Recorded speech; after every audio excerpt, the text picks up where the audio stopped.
ఓం సాయిరామ్. శ్రీ సద్గురు సాయిలీలామృతంలో నేటి పారాయణం. ఇద్దరు గోవా మనుష్యులు మ్రొక్కులు. ఒకసారి గోవా నుండి ఇద్దరు భక్తులు శ్రీ సాయిబాబా దగ్గరకు వచ్చారు. శ్రీ బాబా వారిలో ఒకరి నుంచి 15 రూపాయలు దక్షిణగా ఇమ్మని అడిగి మరీ తీసుకున్నారు. రెండో అతను తనకు తానుగా 35 రూపాయలు సమర్పించబోయినా శ్రీ సాయి తిరస్కరించారు. ఒకరి నుంచి అడిగి తీసుకొని మరొకళ్ళు ఇస్తున్నా వద్దనడానికి కారణమేమిటా అని దర్బారులోని వాళ్ళు తెల్లబోసాగారు. అది గుర్తించిన శ్రీ బాబా, ఏముంది, ఒక పేదవాడు తనకు ఉద్యోగం దొరికితే మొదటి నెల జీతం తన ఇష్ట దైవానికి సమర్పిస్తానని మొక్కుకున్నాడు. నెలకి 15 రూపాయల ఉద్యోగం దొరికింది. ఆ జీతం ఇవాళ 700కు పెరిగింది. అయినా అతను ఏనాడు మొదటి జీతం దేవుడికి ఇయ్యలేదు. అందుకని ఆ 15 రూపాయలు నేను తీసుకున్నాను అన్నారు. శ్రీ బాబా అలా చెప్పగానే దక్షిణ ఇచ్చిన వ్యక్తి శ్రీ సాయినాథుడు సర్వజ్ఞునని గుర్తించాడు. అది తానేనని, తొలి నెల జీతం దత్తాత్రేయునికి మొక్కుకొని నిర్లక్ష్యం చేశానని ప్రకటించి పశ్చాత్తాపుడై శ్రీ సాయి చరణాలపై ప్రణమిల్లాడు. అనంతరం శ్రీ బాబా, గోవాలో నా సొమ్ము 30,000 పోయి దుఃఖిస్తుండగా ఒక ఫకీరు వచ్చాడు. అతను మరొక ఫకీరు చిరునామానిచ్చి ఆ ఫకీరుని శరణు కోరమని, డబ్బులు దొరికేదాకా ఇష్టమైన ఆహారాన్ని విసర్జించమని చెప్పాడు. నేను అలాగే చేయగా నా 30,000 నాకు అందాయి. అనంతరం సముద్ర తీరానికి వెళ్ళగా అక్కడ ఒక ఓడ ఉంది. ఒక నౌకరు పుణ్యమా అని నాకు అందులో చోటు దొరికింది. ఆ ఓడ అక్కడ బయలుదేరి మరో ఒడ్డున దింపింది. అక్కడి నుండి రైలెక్కి ఇక్కడికి వచ్చాను. సరే, తర్వాత మాట్లాడదాం కానీ శ్యామ, ఈ గోవా పెద్ద మనుషులిద్దరికీ నీ ఇంట్లో భోజనం పెట్టు అని ఆదేశించారు. రెండవ వారి కథనం.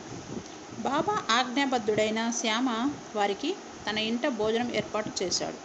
భోజన అనంతరం సంభాషణలలో ఆ రెండవ గోవా వ్యక్తి, అయ్యా, శ్రీ బాబా చెప్పిన 30,000 పోగొట్టుకున్న వ్యక్తిని నేనే. ఒక ఫకీరు కలిసి శ్రీ షిరిడీ సాయికి మొక్కుకోమని చెప్పాడు. నేను అలాగే చేశాను.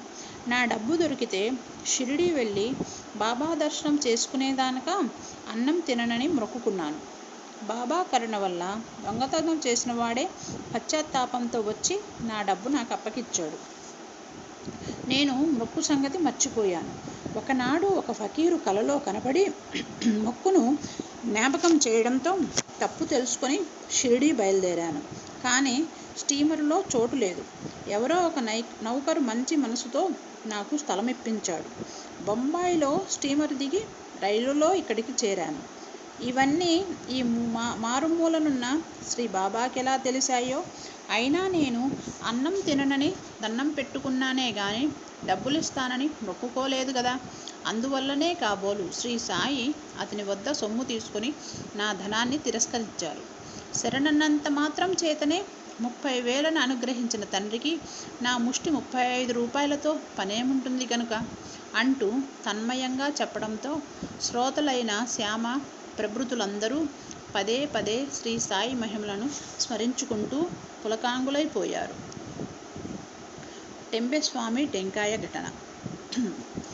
ఒకానొకసారి శ్రీ వాసుదేవానంద సరస్వతి స్వామి రాజమండ్రిలో బస చేసి ఉండగా నాందేడు ప్లేడరైన పుండలీకరావు మిత్రులతో కలిసి ఆయన దర్శనార్థం వెళ్ళాడు. వారి సంభాషణలలో పుండలీకుడు తాను షిరిడీ వెళ్ళమన్నట్లుగానే చెప్పగానే టెంబెస్వామి అతనికి ఒక కొబ్బరికాయనిచ్చి, దీనిని నా సోదరుడైన సాయిబాబాకు సమర్పించు అన్నారు. స్నేహితులతో సహా షిరిడీ బయలుదేరాడు పుండలీకుడు. ఒకానొక ఉదయానికి వాళ్ళు మన్నాడు చేరారు. అందరికీ దాహంగా ఉంది. పరగడుపునే నీళ్లు త్రాగకూడదనే భావంతో కారపు అటుకుల్ని ఉపహారంగా తీసుకున్నారు. కానీ ఆ అటుకులు మరీ కారంగా ఉండటం వలన ఒక కొబ్బరికాయను కొట్టి దాని కోరుని అటుకుల్లో కలుపుకొని తినేశారు. అయితే దురదృష్టవశాన వాళ్ళు కొట్టిన కాయ టెంబెస్వామి శ్రీ సాయికి పంపించిన కాయ. ఇక చూడాలి పుండలీకరావుని దడని.